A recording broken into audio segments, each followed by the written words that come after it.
یہ نبی کا سسر صدیق اکبر، نبی کا پہلا خلیفہ، نبی کا جانشین، مسجد نبوی کا امام، گھر والی سے بادشاہ ہوتے ہوئے پوچھتا ہے میرے گھر میں میٹھا کھانا پکنے کے پیسے نہیں، طاقت نہیں، تو کہاں سے لائی؟ انہوں نے کہا حضرت بچے کئی دن سے کہتے تھے امی میٹھا تو کھانا پکا دے ایک دن، امی میں نے تھوڑا تھوڑی آٹے کی چٹکی روز بچائی، کئی دن میں نے آٹا بچایا، گزارا کیا، وہ آٹا بیچ کر تھوڑی سی چربی منگائی، تھوڑا سا میٹھا منگایا، بچوں کے لیے بنایا تھا، آپ کو بھی دے دیا۔ فرمایا کاغذ لاؤ، اسی وقت بیت المال کو لکھ بھیجا ابو بکر کے یہاں اس سے کم آٹے میں گزارا ہو سکتا ہے، اتنا آٹا کم کر دیا جائے۔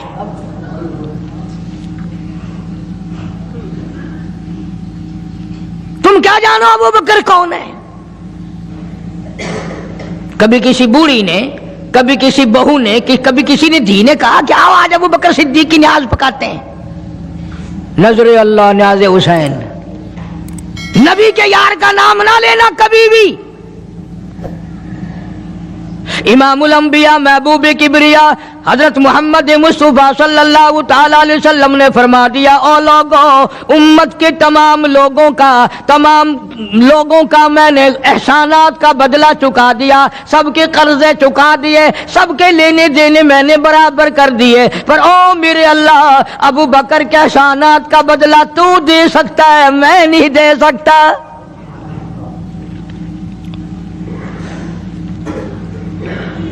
سارا گھرانہ بڑا عجیب ہے، گھر کا گھر بڑا عجیب ہے۔ ہجرت فرما کر تشریف لے گئے نبی کریم سب کا جو صلی اللہ علیہ وسلم کی ذات اقدس کے ساتھ تشریف لے گئے۔ صدیق اکبر کا والد زندہ ہے، ابو قحافہ بوڑھا ہے، آنکھوں سے نابینا ہے، ابھی ایمان نہیں لایا ہجرت والی رات تک، بعد میں لایا ہے، لاٹھی کے سہارے گھر آیا، پتہ تو چل گیا نا کہ رات چلا گیا نبی کے ساتھ میرا بیٹا، اور آ کے پوتیوں کو کہنے لگا کیوں اسما جی دادا جان، میرا تو اپنا خیال یہ ہے کوئی ٹیڈی، کوئی پیسہ، کوئی کپڑا، کوئی غلہ تمہارے لیے نہیں چھوڑ کے گیا ہوگا۔ باوجود کافر ہوتے ہوئے اس وقت تک ابو بکر کا والد مسلمان نہیں، لیکن جانتا ہے کہ میرے بیٹے کو نبی کی اتنی محبت ہے، وہ اتنا قربان ہے، وہ اتنا پروانہ ہے اور اس قدر جانثار ہے، کوئی شے گھر میں نہیں چھوڑ کے گیا ہوگا۔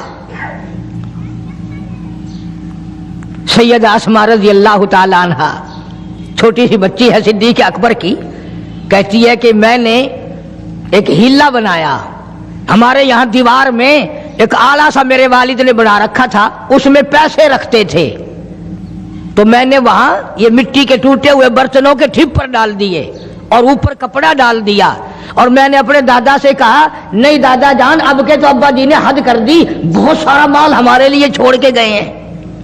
انہوں نے کہا بیٹی میرا یقین نہیں پڑتا، وہ نبی کے بغیر ایک پیسہ تو کیا وہ اپنی جان پیچھے رکھنے کو تیار نہیں۔ انہوں نے کہا نہیں دادا ذرا آؤ تو صحیح۔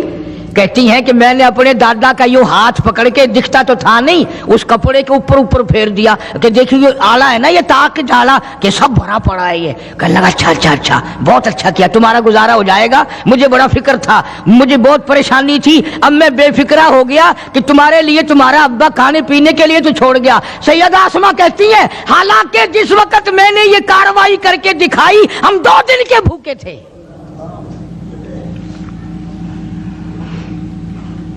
ہزاروں روپیہ جتنا بھی مال تھا گھر میں جب نبی کے ساتھ گئے سارا پلے باندھ کے لے گئے، نہ جانے کہاں کام آئے گا۔ یہ وہ سیدہ اسماء رضی اللہ تعالی عنہ جس کا حال یہ ہے سارا دن کھجوروں کی گٹھلیاں اکٹھی کرتی ہے، شامن کو ہامن دستے میں کوٹ کر شام کو پانی میں گھول کر پی جاتی ہے، ساری رات مصلی پہ کھڑی ہو کے قرآن پڑھتی ہے۔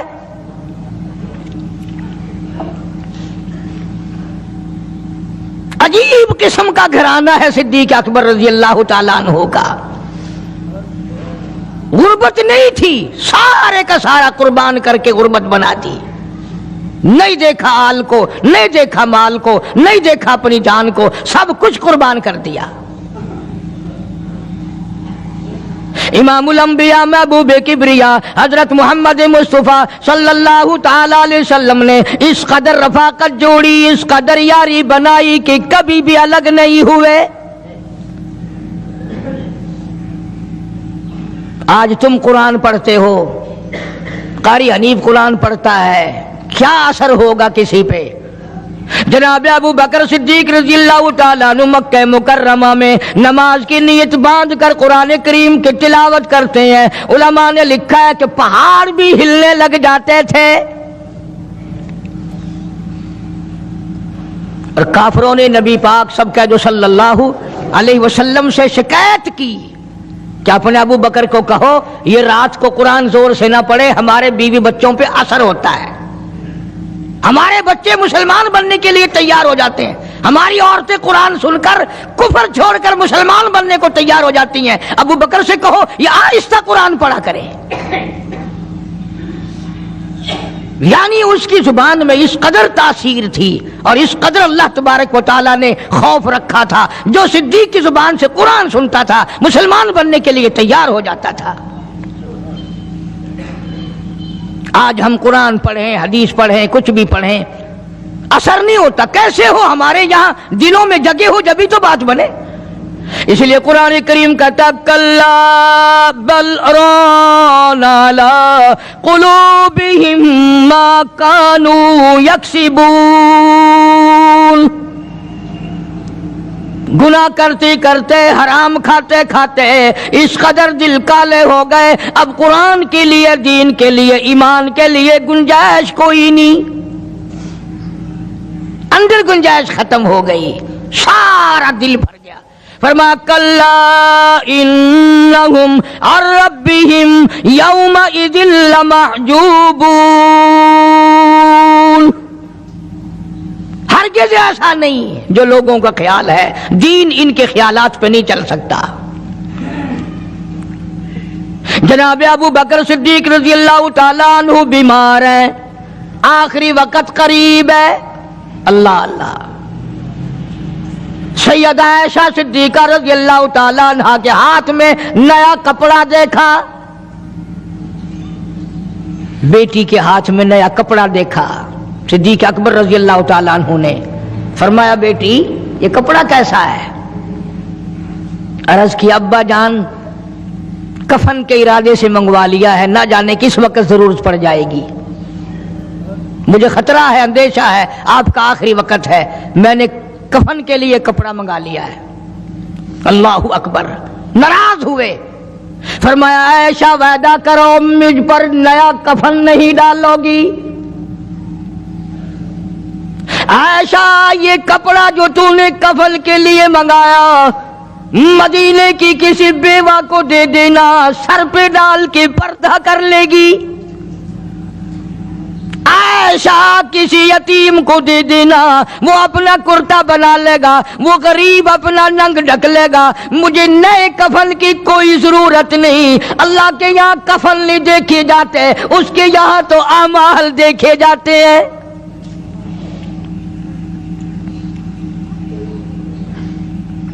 حضرت عائشہ رضی اللہ تعالی عنہا نے اصرار کر دیا، ابا اجازت دے دو، اب تو میں نے منگا لیا ہے، اب تو میں نے منگا لیا ہے، دنیا کیا کہے گی؟ وقت کا حکمراں، وقت کا بادشاہ، نبی کا جانشین کو کفن بھی نہیں ملا.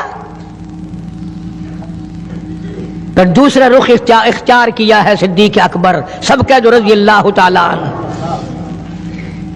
فرمایا عائشہ او میری بیٹی، نبی کریم صلی اللہ تعالی علیہ وسلم کا آخری وقت تیری گود میں آیا، تیرے سامنے آیا، تو نے آقا مدنی صلی اللہ علیہ وسلم کا آخری وقت دیکھا. حضرت عائشہ رونے لگی، ہاں میں نے دیکھا، سب کچھ مجھے معلوم ہے، پر عائشہ شہنشاہ کائنات کا کفن بتا. اس مدنی کریم صلی اللہ علیہ وسلم کا، دو جہان کے بادشاہ کا، یتیموں کے وارث کا، بیواؤں کے سہارے کا، دو جہان کے سردار، دو جہان کی رحمت حضرت محمد کریم صلی اللہ علیہ وسلم کا کفن بتا۔ حضرت عائشہ رونے لگی، عرض کی ابا جان جن کپڑوں میں سرکار اس دنیا سے تشریف لے گئے ان کپڑوں میں 12 پیوند تھے،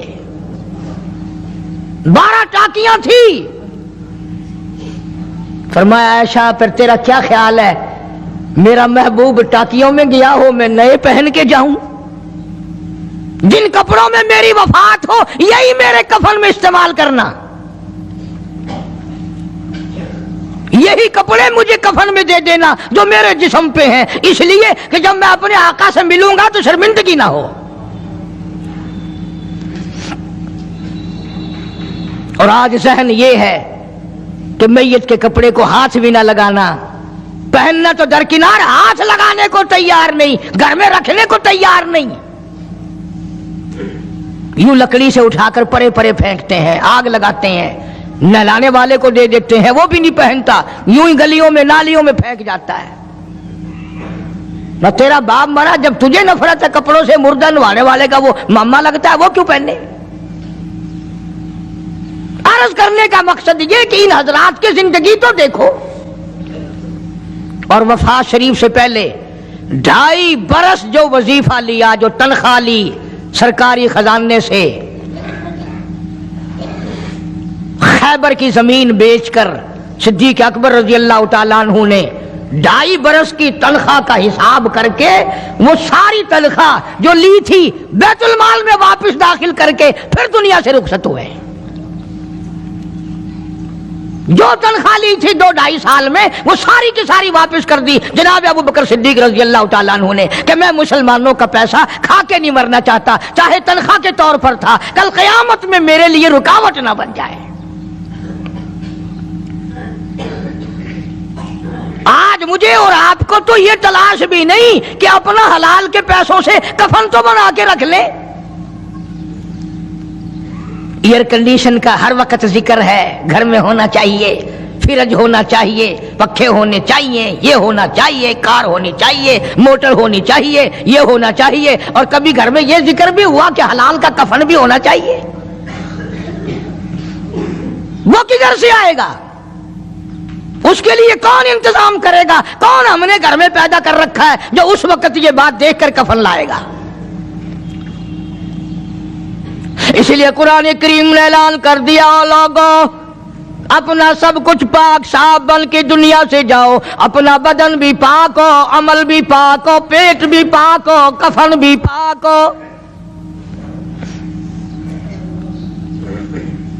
ان ساری میں وہ بات کرتا ہوں جس سے نہ دیوبندی بچے، نہ بریلوی بچے، نہ شیعہ بچے، نہ سنی بچے۔ موت کا جھٹکا تو سب کو لگنا ہے نا، اور ایسا لگتا ہے لاکھوں برس تک منہ کڑوا رہتا ہے۔ جناب صدیق اکبر رضی اللہ تعالیٰ عنہ نے وہ تنخواہ جو لی تھی ساری زندگی میں وہ بھی بیت المال میں واپس کر دی، اور تمام کے تمام لوگوں کے حقوق چکا دیے۔ باقی جو بات رہی وہ سیدھی اکمتر مرحوم کہتا ہے، اجاں صدیق دا اسلام تے قرضہ بقایا ہے، اجاں صدیق دا اسلام تے قرضہ بقایا ہے، جتا جس دے ہاتھوں اس آخری ضامن دسایا ہے، وصولی دا نہ چنتا نہ لکھوایا صحابہ نے، مدنی کریم صلی اللہ تعالی علیہ وسلم کے جانثار، نبی کا یار، نبی کا وفادار، ہر وقت کا ساتھی، اسی غم میں رہتا ہے۔ اور وصیت کی کہ مجھے غسل دینا، میرے انہی کپڑوں میں دفن کرنا، اور فرمایا میرا جنازہ اٹھا کر حجرے مبارک کے سامنے لے جانا، حجرے عائشہ کے سامنے لے جانا، توجہ کرنا، نیند نہ کرو۔ اور یوں فرمایا نبی پاک صلی اللہ علیہ وسلم کی جہاں قبر شریف ہے، حضور کا حجرہ ہے، روضہ ہے، دروازے پہ کھڑے ہو کر آواز لگانا، کالی کملی والے صدیق آ گیا ہے۔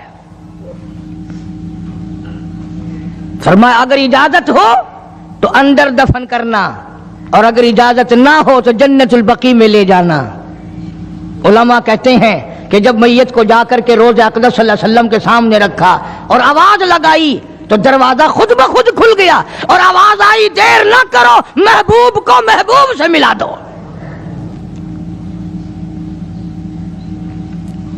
کیا شان ہے ان لوگوں کی، کیا عظمت ہے ان لوگوں کی،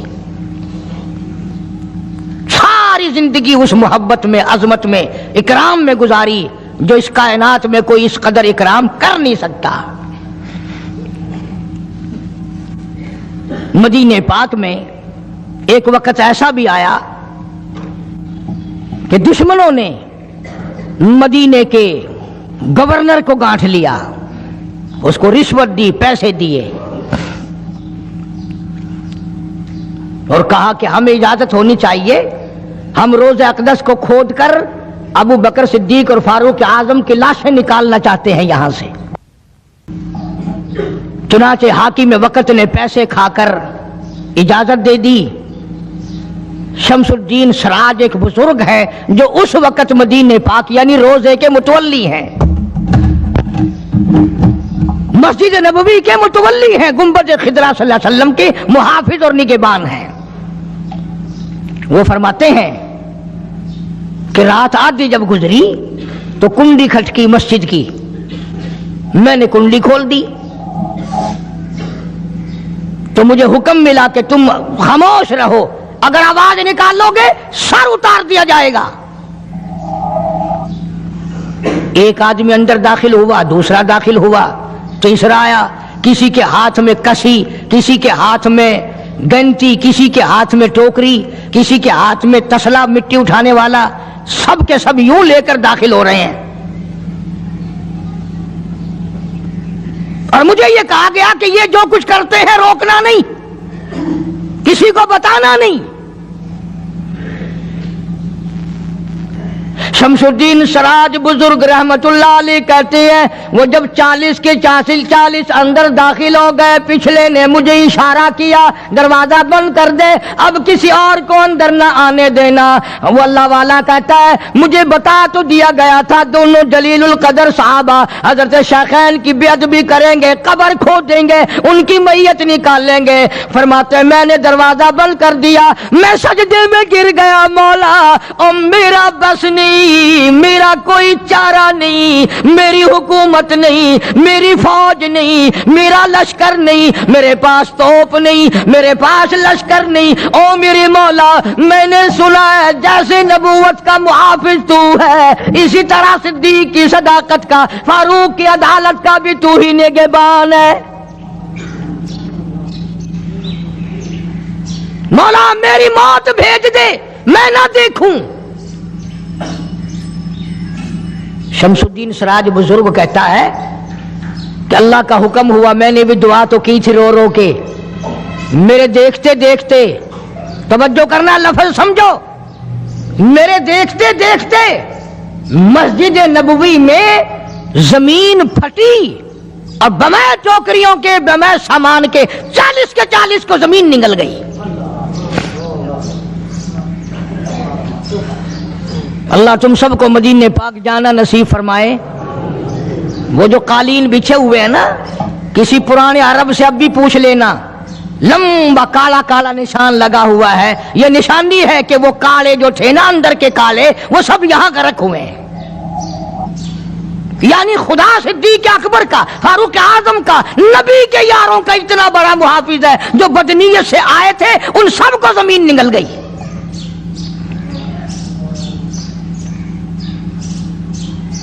ایک اللہ والا کہتا ہے کہ میں نے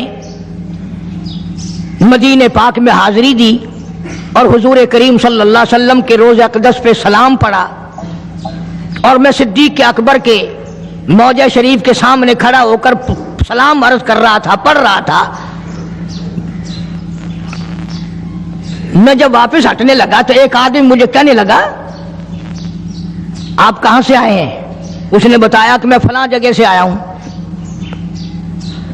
کہ آپ بڑے نیک آدمی معلوم ہوتے ہیں، بڑا اچھا سلام پڑھ رہے تھے، تعریف اچھی کر رہے تھے، میرے یہاں کھانا کھانے چلو۔ اللہ والا کہتا ہے کہ میں اس کی باتوں میں آ گیا کہ چل بھائی مدینے کا آدمی ہے، مدینے کا آدمی ہے، دعوت کر رہا ہے، انکار کروں تو سنت کے خلاف، انہوں نے کہا چل بھائی، لے گیا اور وہاں جا کر ایک مکان میں اس اللہ والے کو بند کر کے کوٹڑی میں اس کو زنجیروں میں باندھ کر اس کی زبان کاٹ دی۔ تو نے صدیق کی اتنی تعریف کیوں کی؟ اور پھر چھوڑ دیا کہ جا صدیق سے ٹھیک کرا کے دکھا۔ وہ پھر مسجد نبوی میں آیا، وہ خود بیان کرتا ہے کہ میں روضہ اقدس صلی اللہ علیہ وسلم کے سامنے کھڑا ہو کے رو پڑا، کالی کملی والے تیرے یار کی تعریف کی میری زبان کٹ گئی۔ ریاض الجنہ میں بیٹھ کے روتا رہا، دعا کرتا رہا، اور وہ جو زبان کاٹ کے الگ کی تھی وہ بھی اس کے ہاتھ پہ رکھ دی تھی اس کاٹنے والے نے۔ کہتا ہے کہ مجھے تھوڑی سی نیند سی آ گئی، غنودگی سی طاری ہو گئی، تو مجھے فوراً حضور کریم سب کا جو صلی اللہ علیہ وسلم کی زیارت ہوئی، دیدار ہوا۔ فرمایا کیوں روتا ہے؟ یہ کٹی ہوئی زبان مجھے پکڑا، میں نے حضرت کے ہاتھ پہ رکھ دی، آپ نے میرے منہ میں رکھ کر پھونک مار دی، فرمایا اللہ ٹھیک کر دے گا۔ وہ کہتا ہے میری تھوڑی سی آنکھ کھلی، زبان بالکل ٹھیک ٹھاک، میری بالکل صحیح تندرست میری زبان ہو گئی۔ لگا مجھے تو اور بھی زیادہ لطف آنے لگا، اب میں ہر وقت کبھی صدیق اکبر کے دروازے پہ کھڑا ہوں، کبھی فاروق اعظم کے موضع شریف کے سامنے کھڑا ہوں، کبھی حضور کریم صلی اللہ علیہ وسلم کے سامنے کھڑا ہوں۔ ایک اور آدمی آیا اور کہنے لگا کہ آپ بڑے نیک آدمی معلوم ہوتے ہیں، میرے یہاں کھانا کھانے چلو، برکت ہو جائے گی آپ کے قدموں سے، آپ کی دعا سے۔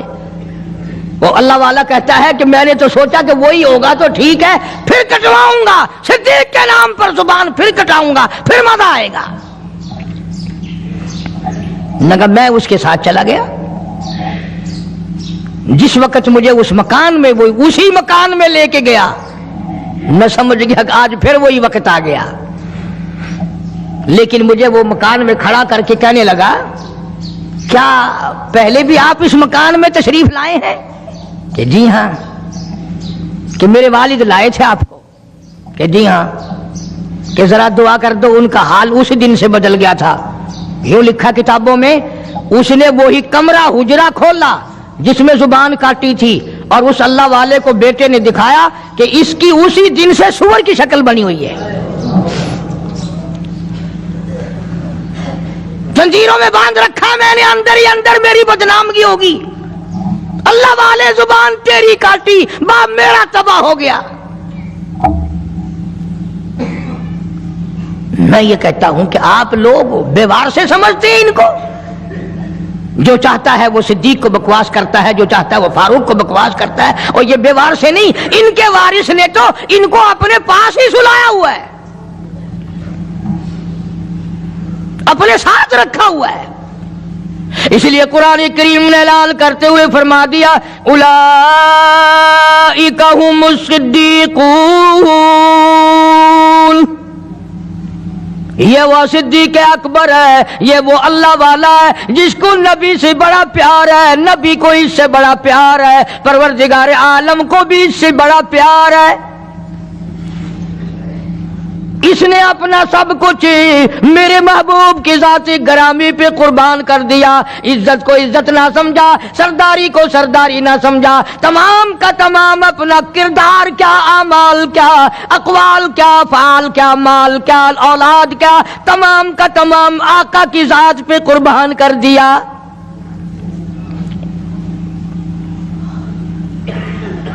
یہ تو اتنا غیرت والا گھرانہ ہے، یہ تو اتنا شرم والا گھرانہ ہے۔ حضرت عائشہ صدیقہ سب کا رضی اللہ تعالی عنہا فرماتی ہے میں نے خواب دیکھا، میں نے ایک خواب دیکھا حضور کریم صلی اللہ علیہ وسلم کی زندگی میں ہی، آسمان سے چاند اترا اور میرے حجرے میں آ گیا، پھر دوسری مرتبہ چاند آسمان سے اترا، پھر میرے حجرے میں آ کے چھپ گیا،